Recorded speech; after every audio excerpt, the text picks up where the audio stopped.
Hi, my name's Alicia, and I have Cushing's disease. I've never really been able to get up the nerve to make one of these videos because it's just a very difficult subject for me to talk about. I don't necessarily talk about, or shall I say verbalize, my illness on an everyday basis because um, I've been dealing with it for over 20 years now. So to me, to talk about it is not beneficial to me because I try not to focus on what I can't do, but what I can do. I have several really good support groups online that I do talk about things from time to time on, but like I said, it's not an everyday thing. Um, I'm 28 years old, and I've been sick since I was about 7 years old.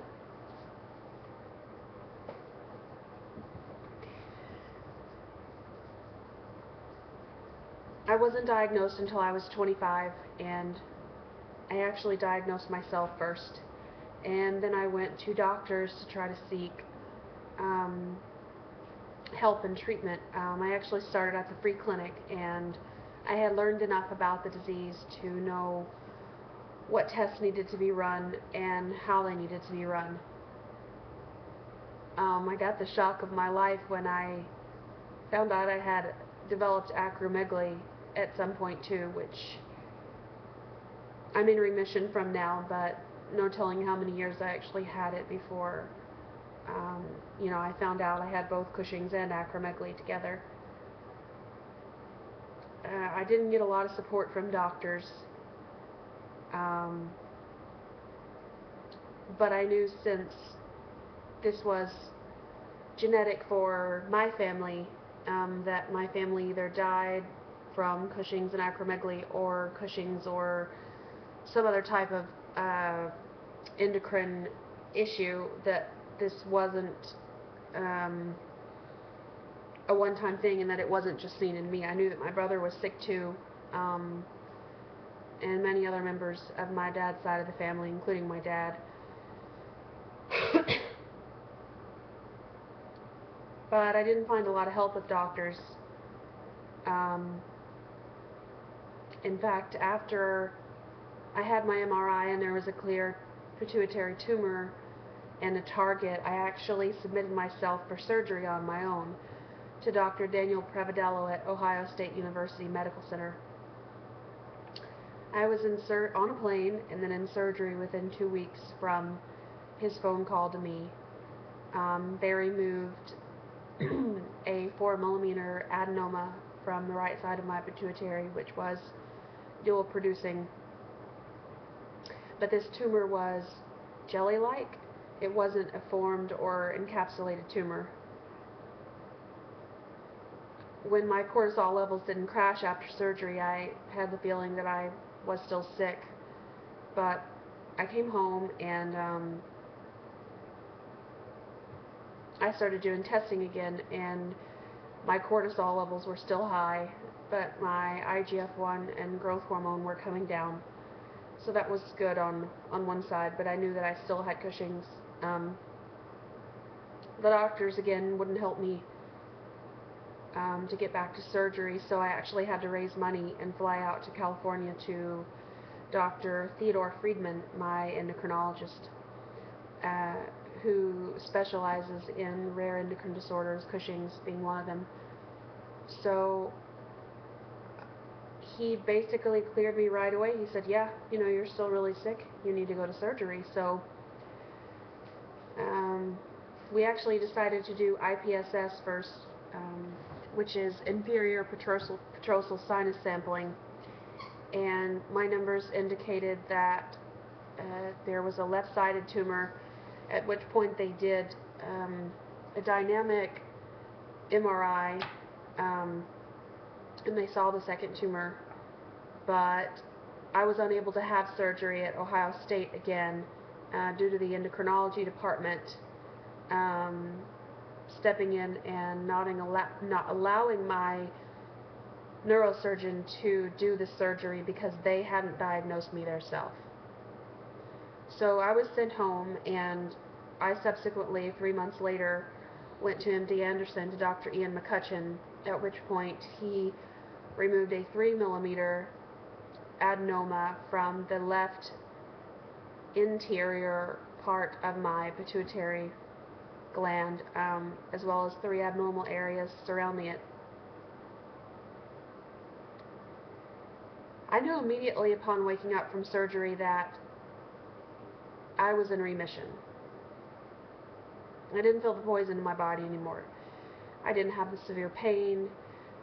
I felt at peace, really, for the first time in my life. And I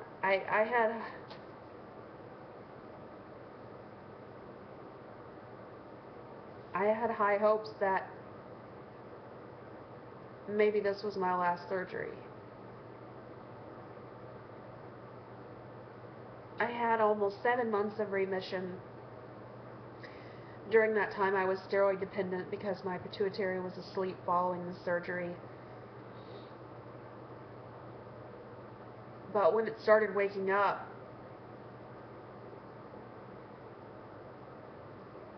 I knew that the Cushing's was back. Maybe it's just one cell. We really don't know. There's nothing that can be seen. But once it came back, I started getting progressively sicker, much sicker than I had before.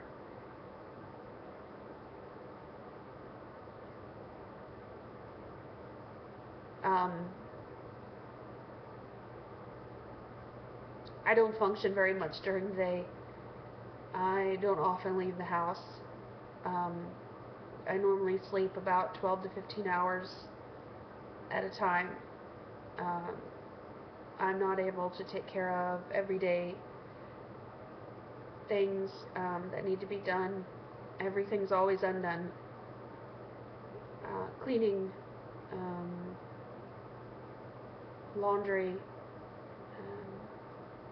walking the dogs. I don't often ever complete those things anymore. There's no push left in me.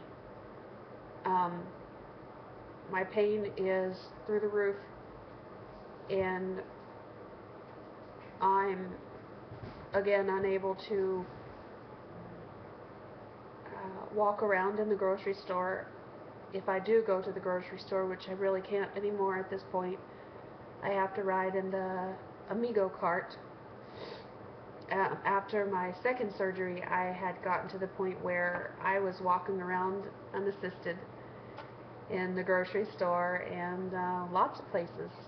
I got a lot of things done that had needed to be done for years, but I slipped backwards very quickly. I started testing again a few months ago, only to find out that yes, it was back.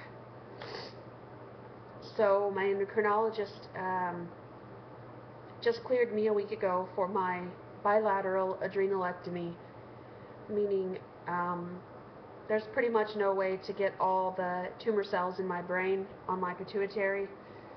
So they've got to take out my adrenal glands that are connected to my kidneys. It's a pretty serious surgery, so I've got to travel again for this surgery to Wisconsin to Dr. Cheng, Dr. Manfred Cheng. He is a master at this surgery, so that's really my best bet to go to him because he knows exactly what to do and how to do it. This means I will never produce cortisol or adrenaline or a few other hormones ever again, and I will be on supplemental steroids for the rest of my life in order to stay alive. But when you're substituting your own cortisol, you're not having any more overproduction. So I will begin to be able to get better. It's going to take years, but steadily I will become stronger and stronger, and I'll become a productive part of society and be able to go to nursing school and become a nurse practitioner. I'd like to specialize in rare endocrine disorders, but I also have a passion for lactation consulting. So I would also like to get my certification in that to help breastfeeding mothers with breastfeeding. I'm writing a book about my experiences, and I hope that it will help other people and bring them a lot of insight into the rarity of diagnoses of Cushing's and acromegaly, and how hard it is really to actually get help for these conditions. So I hope to hear in the next few days when my date for surgery is, and I will travel to Wisconsin and I will have this surgery, and I will never have Cushing's again. But there's always the possibility that the acromegaly will come back, or that the Cushing's tumor cells which are there will grow very large, which is a complication that is called Nelson syndrome. But as long as I keep my regular MRIs,